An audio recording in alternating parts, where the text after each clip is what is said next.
All right, so I have a very unscientific study that I performed, and this is really sad. See, I was at my local hardware store. It's one of the big box stores. And when I was standing in line, it was probably about 8:30 in the morning, and I am by all means not handy with any tools. Specifically, I do not touch electricity, I do not touch plumbing, and I barely can hang a picture in the wall. Plaster wall, who came up with plaster walls? You can't hang a picture in a plaster wall. It's nearly impossible. I love drywall. At any rate, so I've got my little basket of tools. I'm going to do some gardening, and I've got my stuff in front of me. I'm about the third or fourth one in line.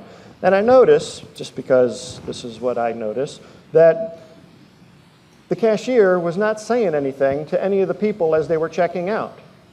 They were saying nothing. They didn't get a good morning. They didn't get a did you find anything? Hi, how are you? Welcome to Oppo. Or I don't want to say their name because, you know, Home Depot. Oh, sorry.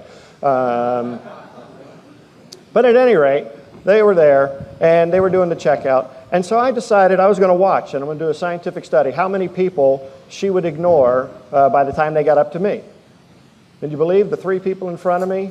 Not one word was uttered out of this cashier unless the customer said something first.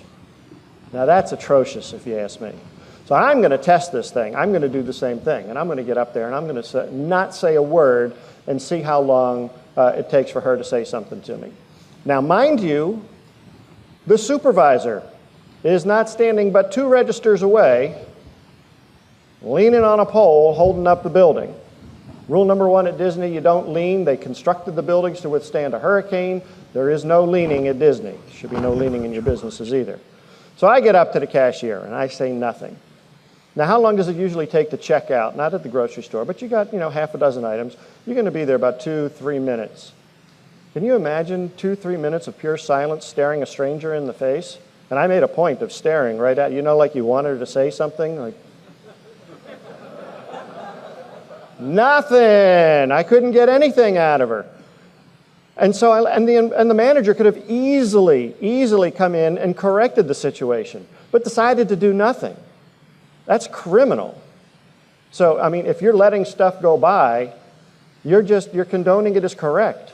So if you don't correct it and correct it immediately, you're condoning bad behavior as correct, and that's a key point. We don't want to do that. You want to make sure you address it. So I went on to a few more stops that I had to make. And I was going to do this same test in a number of other places.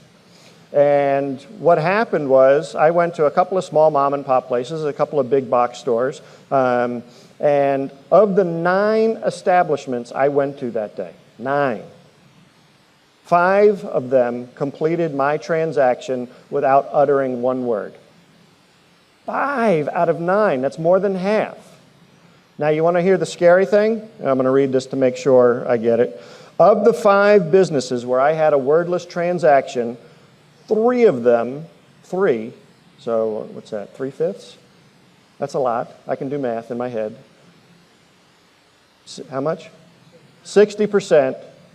Their stocks are declining and have been in decline for the last 18 months. I checked.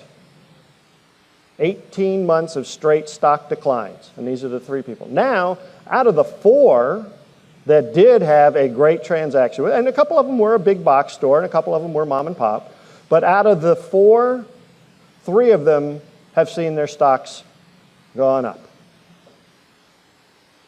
So does that tell you anything about the gravity of what customer service can do to your bottom line?